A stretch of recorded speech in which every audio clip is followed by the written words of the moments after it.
les élections TPE, elles ont pour objectif de permettre aux salariés qui travaillent dans des entreprises de moins de 10 de pouvoir s'exprimer parce que le Code du travail précise que normalement, les élections professionnelles n'ont lieu qu'à partir de 11 salariés. Donc, tous les salariés dans les entreprises de moins de 10 sont exclus de la possibilité de participer à un processus électoral au sein de leur entreprise.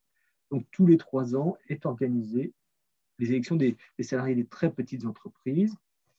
C'est très simple. Chaque salarié issu de ces entreprises a reçu un premier courrier courant janvier l'informant de la tenue des élections avec des codes.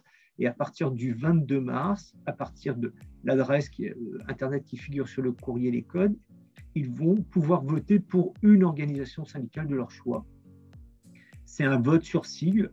Moi, ça me paraît essentiel de voter. D'abord parce que c'est la possibilité de s'exprimer et de participer à un processus démocratique, de te faire entendre sa voix, comme chaque citoyen, c'est important.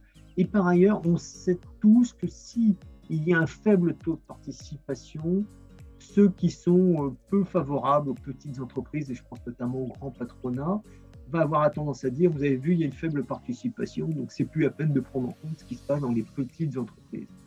Sauf que les petites entreprises, l'artisanat, c'est le premier employeur de France, pour reprendre leur slogan.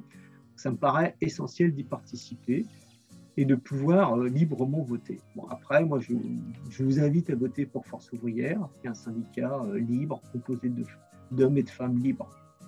Voilà. Mais d'abord, pour coller à l'actualité, voter aux élections très petites entreprises. Pour les salariés, pour nos militants, qui eux sont dans des entreprises de plus de 10, d'encourager les salariés, les travailleurs qu'ils peuvent connaître issus de ces entreprises à voter et à voter Force Ouvrière.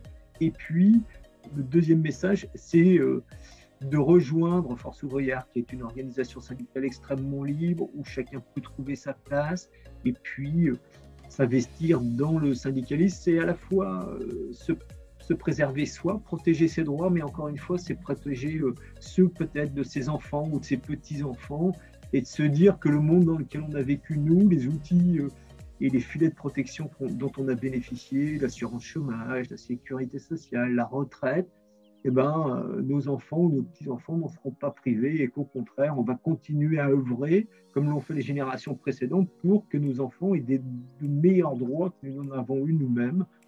On pourrait s'interroger aujourd'hui, au regard du progrès technique, est-ce qu'il est encore utile de travailler 35 heures par semaine? Ça, c'est un débat. Est-ce qu'on ne peut pas imaginer, pour réduire le chômage, réduire le temps de travail, réduire la durée? Est-ce qu'il faut partir à 62 ans et parvenir à la retraite à 60 ans? Enfin, toutes ces questions-là, c'est des sujets dont on peut discuter et se syndiquer, ça permet aussi d'avoir une réflexion, d'avoir des éclairages d'ordre économique parfois différents de ce qu'on entend dans les masses médias.